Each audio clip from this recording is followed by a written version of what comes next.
जितने आस्था चैनल पर कथा सुन रहे हो, जितने फेसबुक और यूट्यूब पर सुन रहे हो, बहुत सावधानी से सुनना। शुक्रवार के दिन अगर शंकर के मंदिर में जल चढ़ाया जाए तो नारी का अखंड सौभाग्य होता है। दुनिया का कितना भी दरिद्र व्यक्ति हो, चाहे दुनिया का कोई व्यक्ति ऐसा हो जिसका कभी व्यापार चलता ही नहीं, उसने 50 बार बदल के देख लिया, फैक्ट्री चली नहीं रही, जिस काम को करने के लिए जाते हैं वो काम टल जाता है, आज की जगह कल, कल की जगह परसों, परसों की जगह नरसों, काम होता ही नहीं। शुक्रवार के दिन बेलपत्री के वृक्ष के नीचे एक नियम वो अगर अपनी जिंदगी में बना ले, प्रदोष काल में, प्रदोष के समय पर बेलपत्री के वृक्ष के नीचे एक बार जाकर नमन करना और प्रदोष काल में शंकर भगवान के मंदिर में दिया लगाना। ये दो चीजें अगर वो 3 महीना भी लगातार कर ले तो उसके जीवन में कभी कोई समस्या आ ही नहीं सकती, कोई दुख आ ही नहीं सकती। शुक्रवार के दिन बेलपत्री के वृक्ष के नीचे बैठकर घृत का दिया लगाकर शरीर में जो रोग है उसका स्मरण कर शंकर जी से विनय कर, हे भोलेनाथ, आपने शुक्र देवता को संजीवनी मंत्र दिया है, तो क्या आप मेरे को वो मंत्र प्रदान नहीं करोगे? मेरे रोग, मेरी बीमारी, मेरे दुख को आप नहीं हरोगे?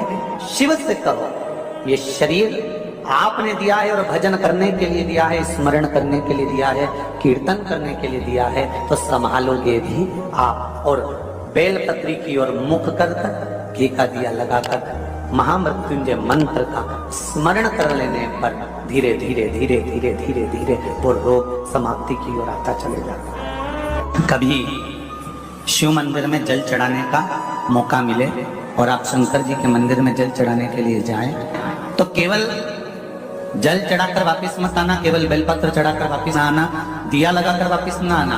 आते आते बाबा भोलेनाथ जी से ये भी पूछ कर आना, बाबा आप मंदिर में बैठे रहते हो, बहुत दिन हो गए आपको बैठे बैठे, चलो आज मैं आपको मेरे। आप अगर कहीं जा भी नहीं सकते तो शिव तत्व कहता है कि अपने घर में बैठकर भगवान शंकर की अविरल भक्ति को धारण करो। जितना आप शिव को याद करोगे उतना उतना आपकी जिंदगी का दुख कटेगा। शिव महापुराण में कथा आती है कि माता सती यज्ञ की अग्नि में कूदकर अपने प्राणों को त्याग दिया।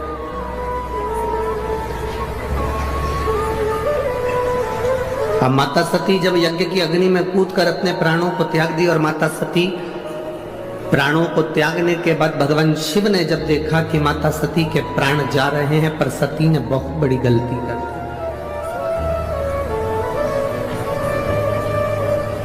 ये सती ने जो गलती करी, संसार का कोई व्यक्ति ऐसी गलती ना करे जो सती कर गई, जो माता सती ने करा।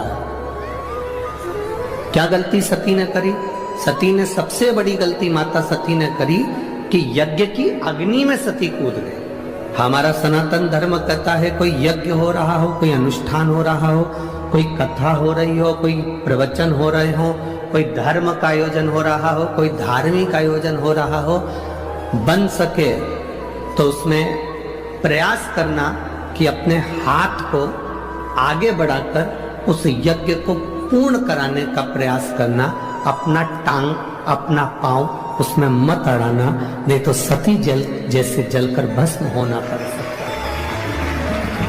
माता सती ने एक गलती कर दी कि यज्ञ के कुंड में माता सती चली।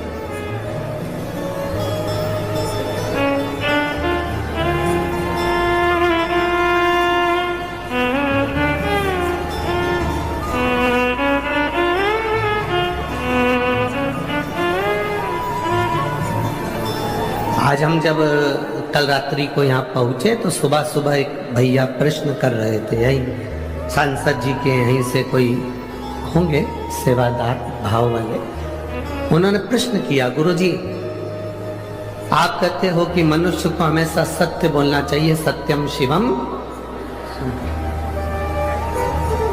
क्या व्यक्ति को कभी झूठ नहीं बोलना चाहिए? हमने कहा बोलो। कौन मना कर रहा है? पर झूठ बोलने के लिए भी एक जगह है, झूठ बोलने के लिए भी एक स्थान है। जब कोई गाय कसाई के हाथ में आ जाए, कटने जा रही हो, तब झूठ बोल दो कि ये गाय मेरी है और तू अब भी छोड़ा।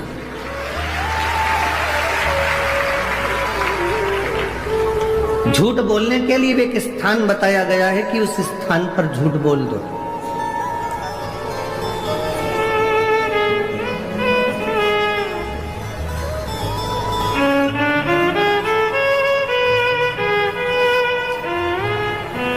माँ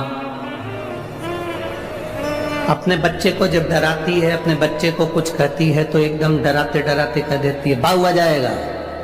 बच्चे को भय हो जाता है, डर जाता है,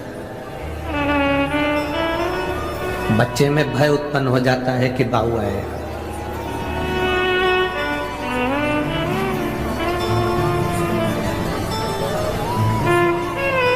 जैसे बच्चे में भय होता है कि बाऊ आ जाएगा तो बच्चा डर जाता है, उसी तरह जब हम प्रतिदिन पंचाक्षर मंत्र नमः शिवाय, षडाक्षर मंत्र ओम नमः शिवाय या श्री शिवाय नमस्तुभ्यम का जाप करते हैं तो मृत्यु को, पाप को, हमारे बेकार कर्म को भी भय लगता है कि मैं इसके नजदीक नहीं जाऊं। मंत्र का जाप, मंत्र का स्मरण, नाम का स्मरण जीव को एक आनंद की अनुभूति करा देता है।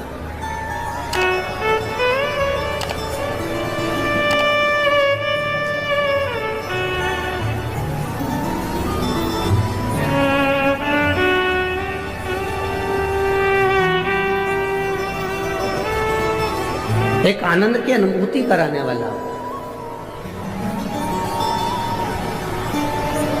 महाराज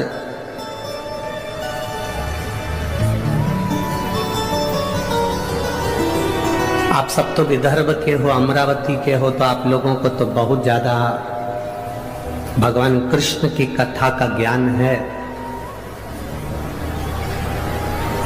आप सब बहुत विद्वान भी हैं, पर आपने कथा सुनी होगी भगवान कृष्ण की धर्म पत्नी रुक्मणी जी की बुआ।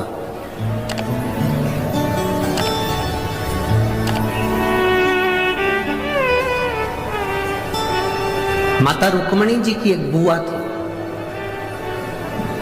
जिनका नाम इंदुमती था। क्या नाम था? जम के बोलो जरा। इंदुमती। ये रुक्मणी जी की बुआ है, भगवान कृष्ण की बुआ सास इंदुमती। विदर्भराज भीष्मक की बहन है इंदुमती।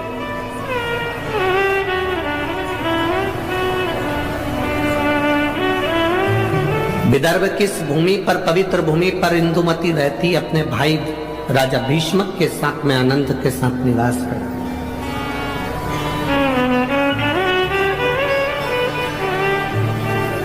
माता इंदुमती का एक संकल्प सबसे प्रबल था। उस संकल्प के चक्कर में जितने इस विदर्भ में कोई द्रोही भी अगर अंदर प्रवेश करने की सोचता था तो इंदुमती को देखकर भय खा जाता था।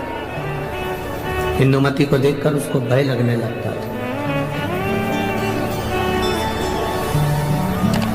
जब किसी का संकल्प बड़ा पक्का होता है, जब किसी का संकल्प बड़ा प्रबल होता है तो द्रोही भी डरता है, दुश्मन भी डरता है।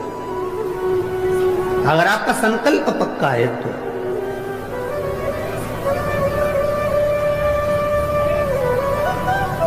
रुक्मणी जी की बुआ इंदुमती का संकल्प बड़ा पक्का था। और हमने पहले भी कथा में कहा कि संकल्प लेना तुम्हारा काम है और पूर्ण करना महादेव का काम है। पूर्ण वो करेगा। संकल्प आप लीजिए, पूर्ण करने की जवाबदारी परमात्मा की है। आपने संकल्प लिया कि मैं किसी संत का, साधु का मुख प्रतिदिन देखूंगी, तो संत साधु को तुम्हारे दरवाजे तक पहुंचाने की जवाबदारी उस परमात्मा की है। आपने संकल्प ले लिया कि मैं एकादशी का व्रत करूंगी, तो संकल्प आपने लिया पर पूर्ण करने की जवाबदारी उस परमात्मा की है। आपने संकल्प ले लिया कि मुझे 5 दिन शिव महापुराण की कथा जो मेरे विदर्भ में हो रही है, अमरावती में हो रही है, मुझे दिल से सुनना है। कितनी भी भीड़ आए, भीड़ का आना तो भक्तों का आना तो महादेव की कथा का रस तत्व है, भक्त तो आते ही रहेंगे। कितने ही भक्त आए, कितनी भी भीड़ आए, पर मेरा फर्ज है, मैं रामेश्वर नहीं जा सकती, मैं सोमेश्वर नहीं जा सकती, मैं नागेश्वर नहीं जा सकती, मैं विश्वेश्वर नहीं जा सकती, मैं त्र्यंबकेश्वर नहीं जा सकती, मैं भीमाशंकर नहीं जा सकती, मैं कृष्णेश्वर नहीं जा सकती, मैं केदारेश्वर नहीं जा सकती, तो मेरा 12 ज्योतिर्लिंग वाला मेरा महादेव अमरावती के पास में शिव पुराण के रूप में आ रहा है, तो मुझे वहां जाना है, मुझे वहां पहुंचना है। ये संकल्प आपके भीतर हो। मुझे 5 दिन की कथा है, मैंने अपने घर वालों से कह दिया कि मुझे आप डिस्टर्ब मत करना, अब मैं कथा सुनूंगी तब बात करूंगा।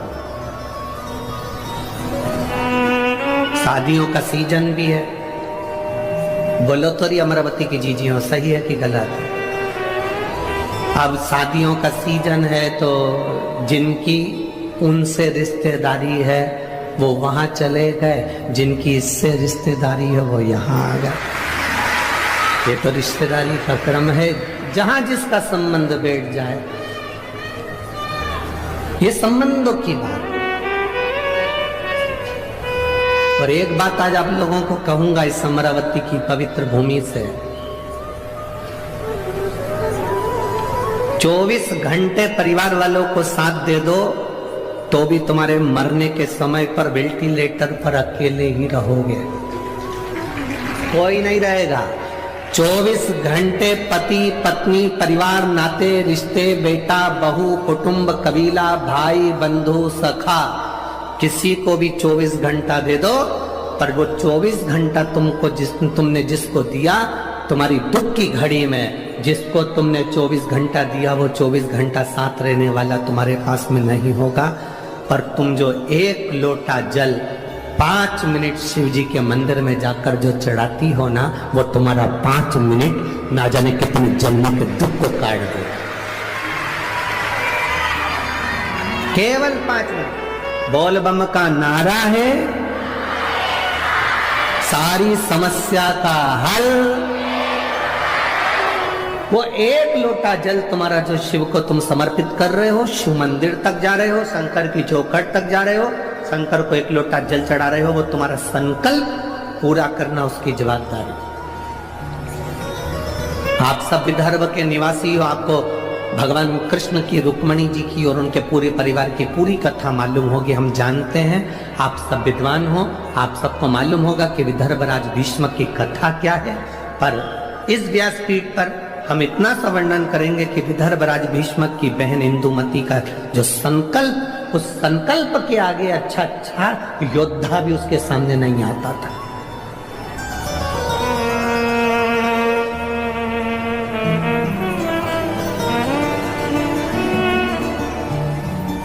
जैसे भारत की भूमि के जितने संत हुए, इन्होंने पूरे राष्ट्र को केवल भक्ति का बल प्रदान किया, और वो बल बहुत जरूरी है।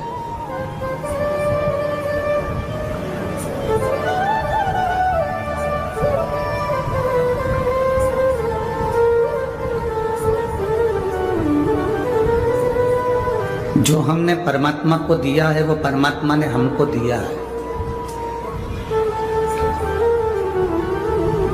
मेरी जीजियों, पंढरपुर के मेरे जीजाओं, मेरी बेटियों, मेरी माताओं, मेरे भाई, मेरी बहन,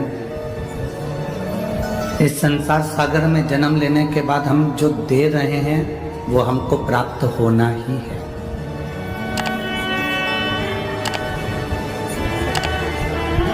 कई लोग आप पर हंसेंगे, कहेंगे क्यों अपना समय बर्बाद करने के लिए जाते हो, 3 घंटे क्यों कथा में जाकर बैठ जाते हो, कीर्तन होता है तो उसमें मंजीरा बजाते रहते हो, मृदंग बजाते रहते हो, क्यों अपना टाइम बर्बाद कर रहे हो।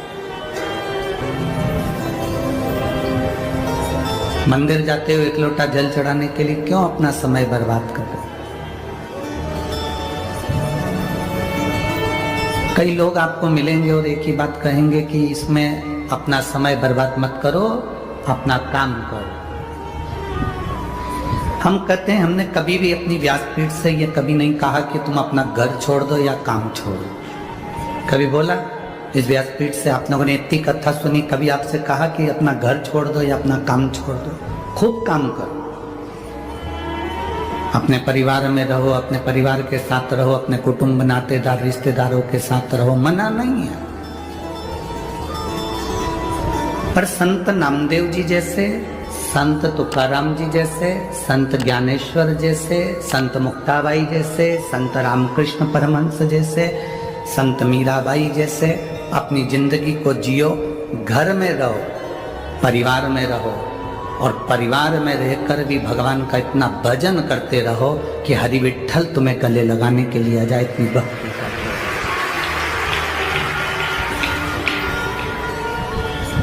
घर छोड़कर संत बने तो क्या बने? संत नामदेव जी अपना घर छोड़कर संत नहीं बने, संत तुकाराम जी अपना घर छोड़कर संत नहीं बने, मीराबाई अपना घर छोड़कर संत नहीं बने, कर्माबाई अपना घर छोड़कर संत नहीं बनी। घर छोड़कर संत बनने की यहां वर्णन किया ही नहीं है, क्योंकि मेरे भोलेनाथ अपना घर कभी नहीं छोड़ते।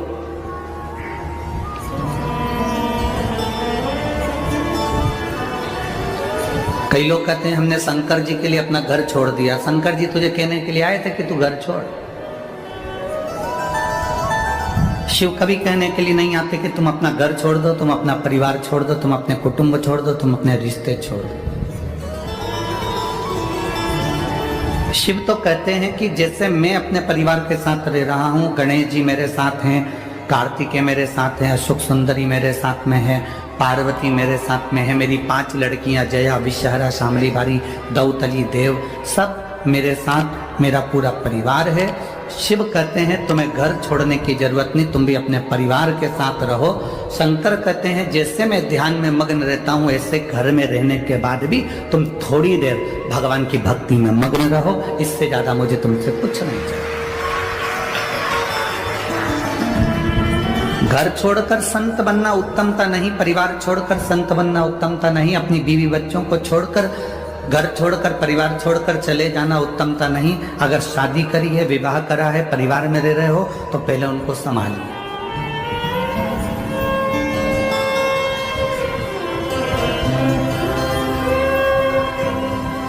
अपना साधु जैसा जीवन आप घर में क्यों नहीं जी पाते?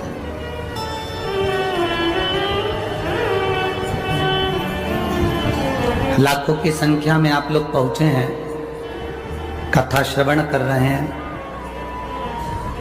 लाखों की संख्या में पहुंचने के बाद आपसे कभी किसी ने नहीं कहा होगा, ना किसी ने दबाव दिया होगा कि तुम्हें कथा सुनने चलना है।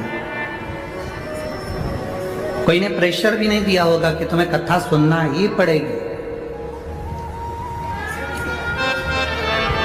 आपने कभी अपनी पड़ोसन से ये कहा कि तुझे 1 लोटा जल चढ़ाने जाना ही पड़ेगा, चाहे कुछ भी हो जाए? नहीं गई तो सोच लेना। कभी ऐसा कहा? अरे बोलो तो जम के। नहीं कहा ना। मतलब किसी को कोई प्रेशर नहीं है, किसी को कोई दबाव नहीं है। तुम्हारा मन पड़े तो 1 लोटा जल चढ़ाओ, तुम्हारा मन पड़े तो शिव महापुराण की कथा सुनो, तुम्हारा मन पड़े तो भगवान का दर्शन करो, तुम्हारा मन पड़े तो भजन करो। किसी पर कोई प्रेशर नहीं, कोई दबाव नहीं। क्यों? क्योंकि शिव महापुराण की कथा कहती है कि दबाव से कभी कोई काम नहीं होता। जिस बच्चे को माता पिता ज्यादा प्रेशर देते हैं, पढ़ पढ़ पढ़ पढ़, वो बच्चा का दिमाग पढ़ने में नहीं लगता। जब माता पिता एक बार उसको दिल से समझा देते हैं, बेटा तेरी पूरी जिंदगी इसी पढ़ाई में है, तुझे दिल से पढ़ना पड़ेगा, उत्तीर्ण होना पड़ेगा, नंबर अच्छे लाना पड़ेंगे, तो बच्चा समझ जाता है और अच्छी पढ़ाई कर कर आगे बढ़ जाता है। उसको समझाना पड़ेगा, प्रेशर नहीं देना, उस पर दबाव नहीं देना है। हमें उसको दबाना नहीं है, हमें उसे प्रेशर में नहीं रखना।